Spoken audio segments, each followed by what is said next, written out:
Last, on Everdark, King Damon kidnaps Balthazar to go see Callie and have some words. In order to get to Lasting, the Everdark city of the Callie, Damon needs access to the gate at the local Callie stronghold. Of course, the Callie vampires were not amused or agreeable with this plan. But now, we switch back to vampire confessor Fiona Darksilver as she recovers from the shock of realizing Damon is real. Everdark, Episode 43, Consequences. Fiona Darksilver's heart felt like it might pound out of her chest. It was a feeling she hadn't had since her first life. She did not care for it. But ever since she'd seen Damon, her heart had not slowed down. Even as she had returned to Solace, the place where she felt the most calm, she had not felt any relief. And as her gaze ran up the spire to the top where Caimon sat, her heart beat harder. He would not like what she had to tell him, and she wasn't sure how she felt about what she had learned either. She kept seeing Damon, kneeling on the ground, beautiful and naked and perfect as glowing tendrils grew out of the earth and wrapped around him. Though she knew that vampires were not undead, as thought by peasants long ago, she had never truly associated them with life either. But seeing the very earth sustain the vampire king made her wonder if her understanding of her own existence was wrong at some base level. Being in the Order meant having certainty, but she felt anything but certain at the moment. And it was never wise to be uncertain facing the preceptor. She could have teleported to the top of the spire, but Caimon hated it when she did that, which, if she were honest with herself, was the point of doing it. But Confessors Sloane and Donato were not Wyvern, and they grew sick when she used her gift to teleport them. Having two vomiting confessors in front of Caimon would just make things that much worse. So they would all walk, and her dread would grow with every step.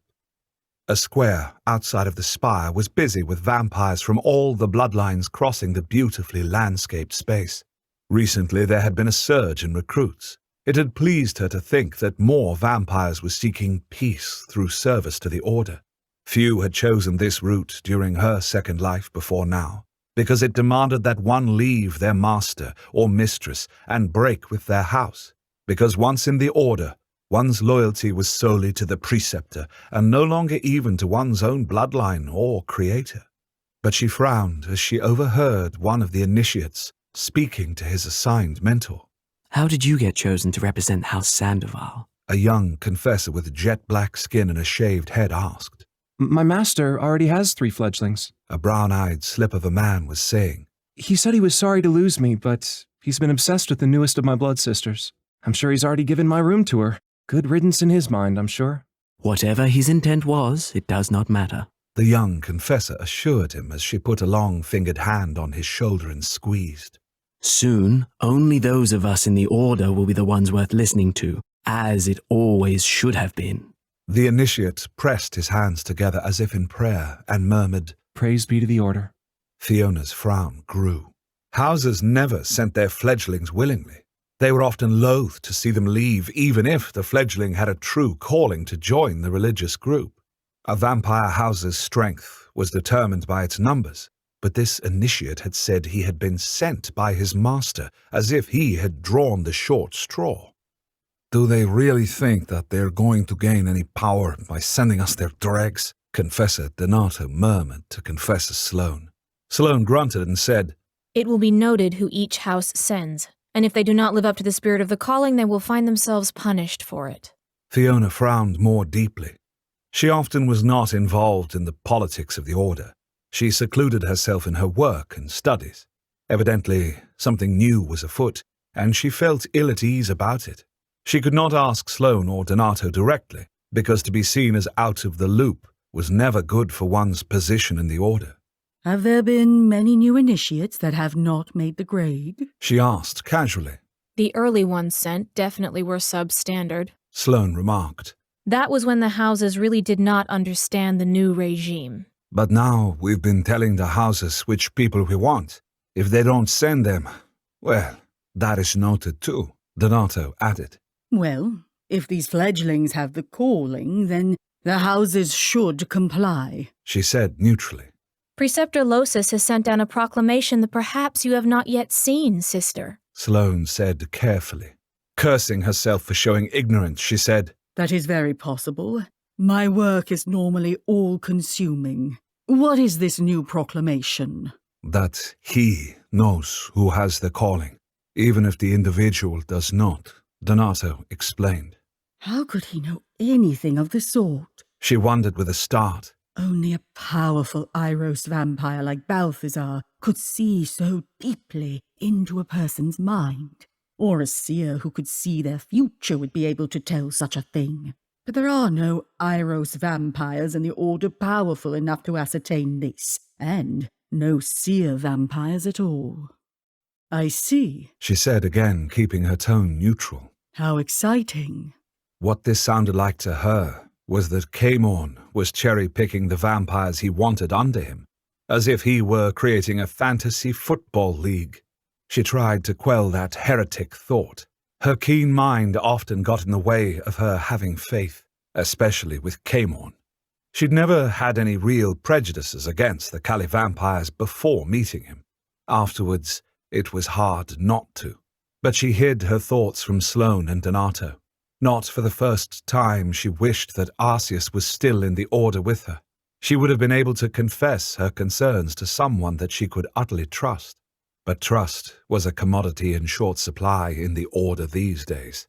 As they passed through the center of the square, she saw there were groups of humans, dazed and blank-looking, that were being led by one of the few Iros vampires who had been called.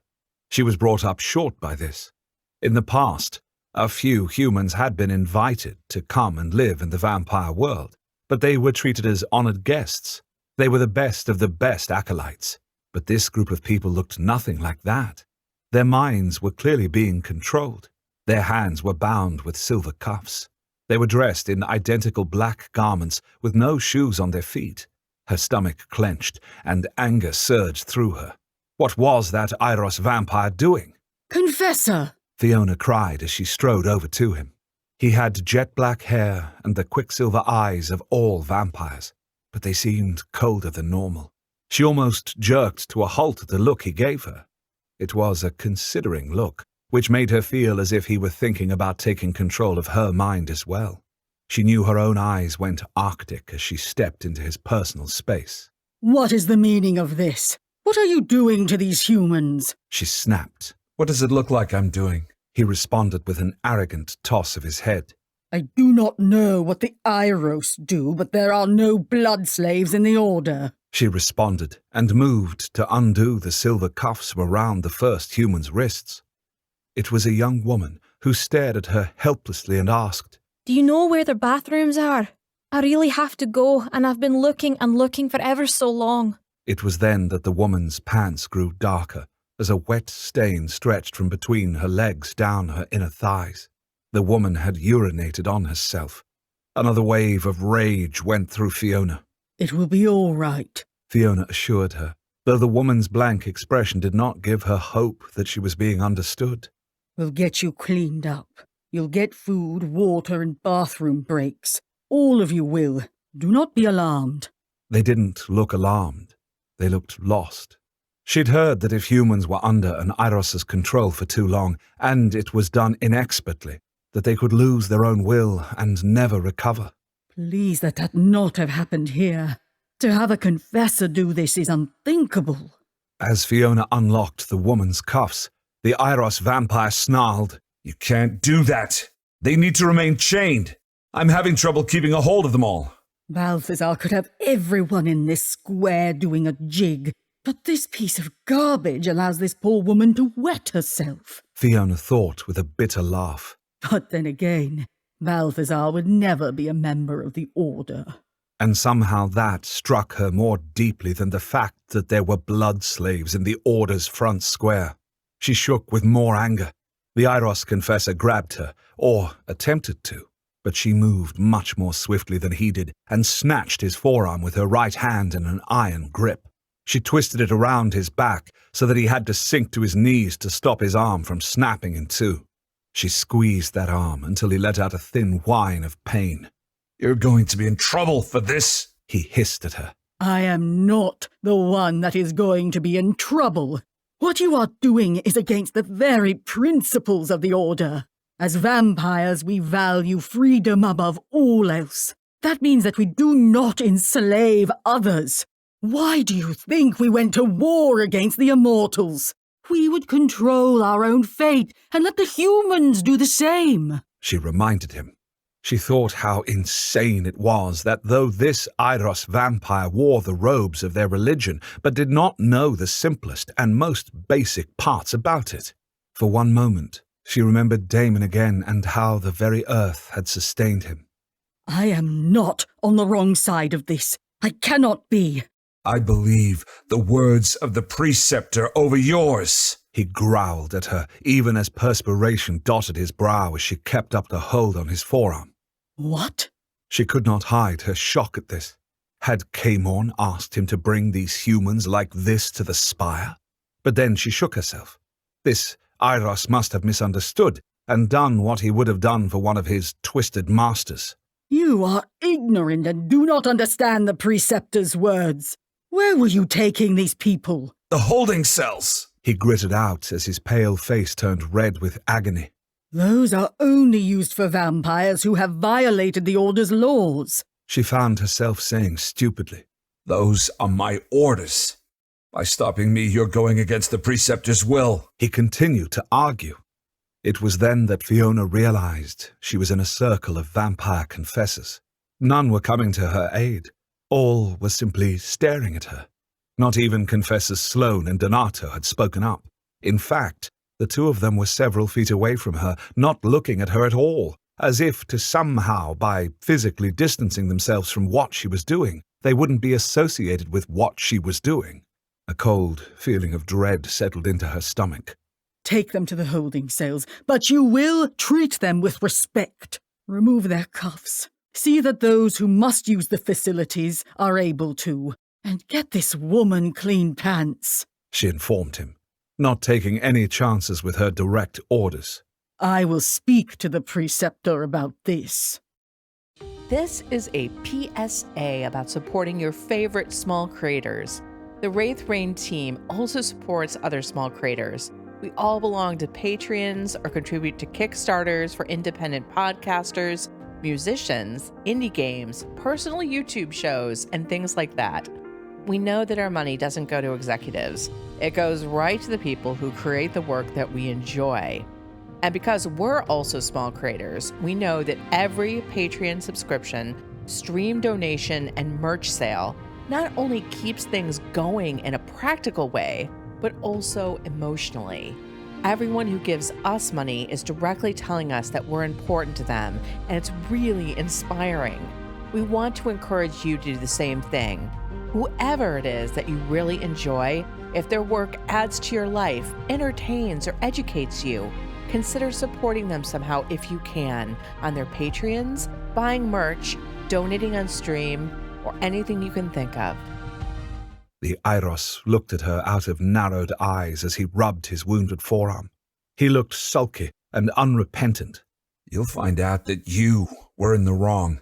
I can't wait to see how he punishes you for your actions." Again, for no seeming reason, she thought of Damon. She let out a shaky breath, but hid it by saying firmly to him, I will be seeing you later, and making sure that any cruelties you perpetrate upon these humans will be perpetrated upon you. She spun on her heel and continued striding towards the huge 2-story entrance to the spire. This time she was not hesitating. She was eager to get there. She pushed through the loose circle of onlookers who watched her pass out of inhuman silver eyes. Sloane and Donato only slowly went after her, still keeping a dozen feet between them, as if to distance themselves from her actions. What is going on here? Has the whole world gone insane since Damon returned? But Damon was not behind bringing human slaves to the spire. Damon was not the one who would order the Eiros to bring humans, dazed and confused and in chains for the Order's use. Damon was not the one who required all those in the Siren Blood Den to be killed. Everything Caimon is doing is because he needs to keep order. She tried telling herself. Damon must be like all the other immortals before him, but worse. He'll try to enslave us again. So whatever Caimon is doing must be right.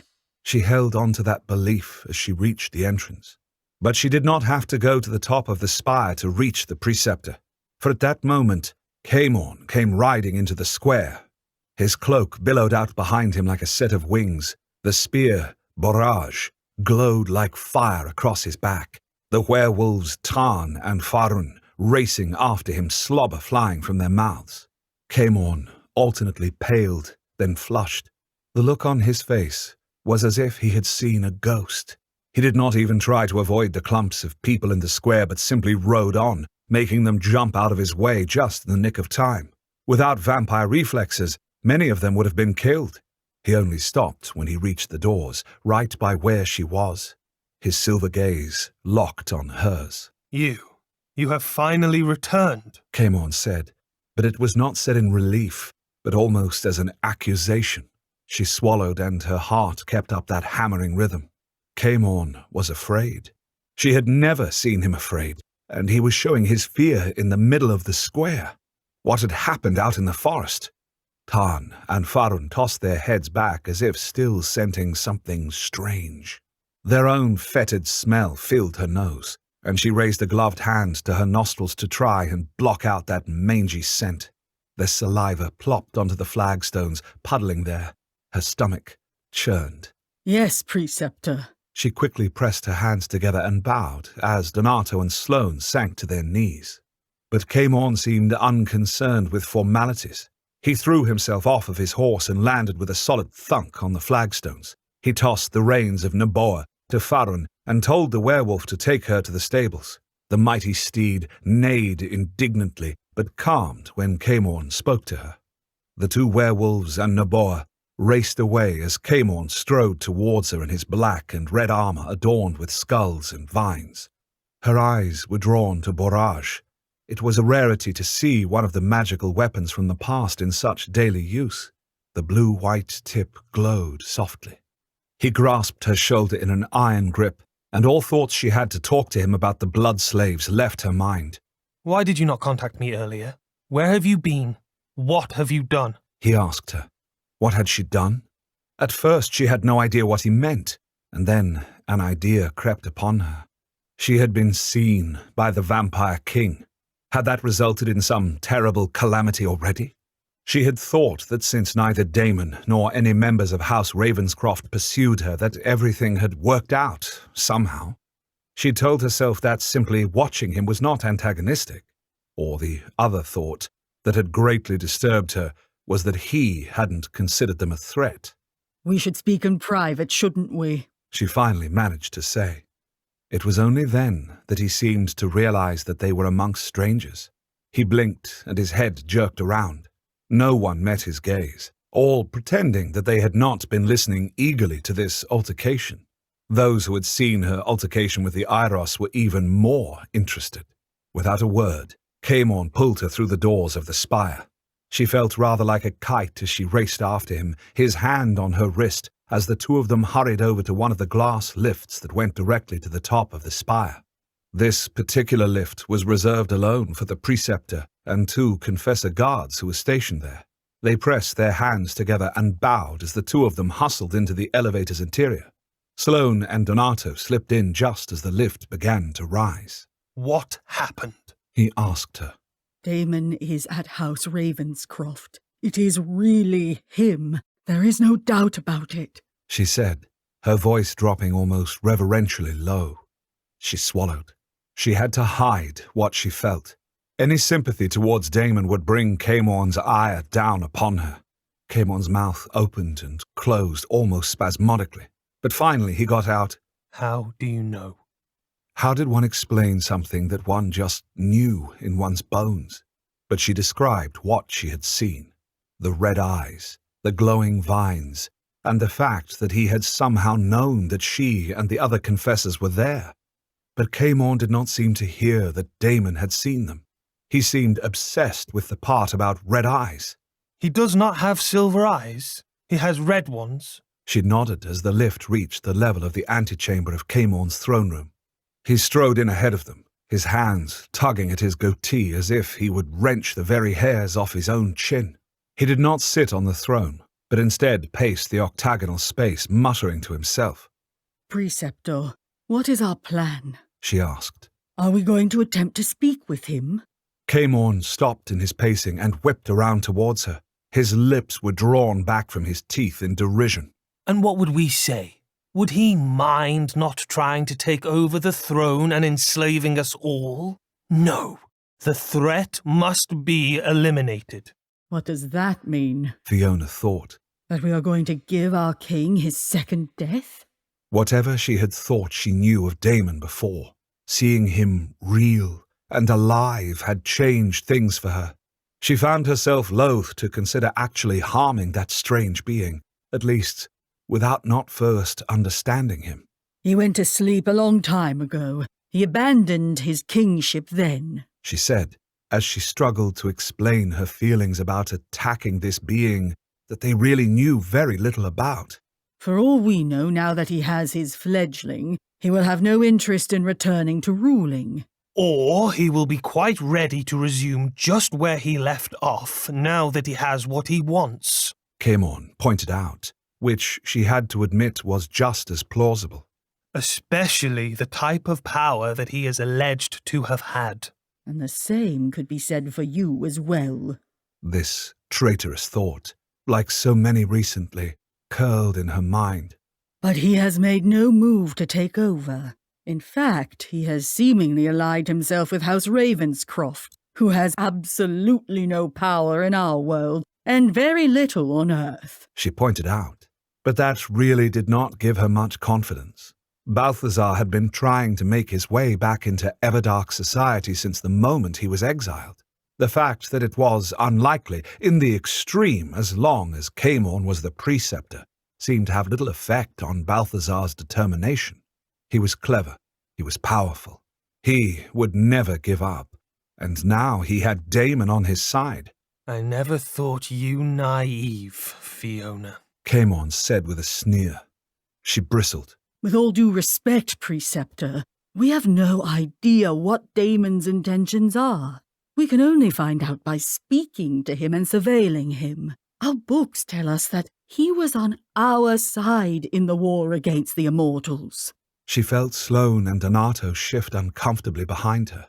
That was another basic precept of their religion.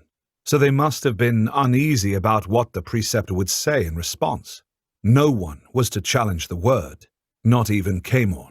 Those were just the wishful thinking of people who had to find some way to justify their actions about going against the very bedrock beliefs of our society at that time. Caimon uttered simply, as if this would not be heresy in other mouths. If they said that Damon was on their side, it meant that they were not truly overthrowing the beings who created us, but instead doing the will of the greatest of those beings. But there is absolutely no proof that Damon made contact with anyone. Many thought Damon was a myth, Fiona thought. a wish, a make-believe godlike king who loved us all. But he does exist. I have seen him. What if the rest of what is said about him is also true? But there is no proof that this didn't happen either. She pointed out. We simply don't know. Caimon shuddered suddenly as he looked outside at the vast ocean of forest. I assure you that if Damon had been our ally in the war, things would have gone quite differently. Something happened to you when you went on your ride? She asked as she glanced out at the waves of dark green forest. You say that we know none of Damon's intentions, but that is not true. I have seen and experienced something that... He shook his head. His influence is already spreading. He is already trying to take over. He intends to be our king once more. We know nothing about him. Fiona thought. How can we make any determinations about his character or his intentions without speaking to him? And what if we make him an enemy by attacking him when he could have been an ally? He has just awoken. She protested out loud. You know how long it takes the oldest of our kind to do anything. They think in centuries, not hours, days, months, and years. Imagine how Damon must view the world. If he intends to take over, it will not be a quick thing. He has to figure out our modern society and, well, everything. Maybe it was the scientist in her, or even the theologian who wanted desperately to understand what a being like Damon was, how he thought, who he was, the knowledge he must have. It was almost intoxicating to think about what he could tell them if he was so inclined to do so. The word made flesh, so to speak. Did you not hear me? He jabbed a finger at the window. The Everdark itself is responding to his return. How? She asked, her heart quickening again. What did you see? But before he could answer her, Artemus Alucius appeared in the glass on the wall of the throne room. On the rare occasions that Fiona had glimpsed Caimon's master, he had always been completely in control of himself, so much so that at times he seemed almost inhuman in his stillness and lack of expression. But that was not the case now. Artemis's silver eyes blazed with a mixture of fear and anger as he commanded, "Caimon, order all the gates closed." What? Why? Caimon was also frozen in place. Those silver eyes seemed to go black for a second as Artemis hissed, "Damon is coming."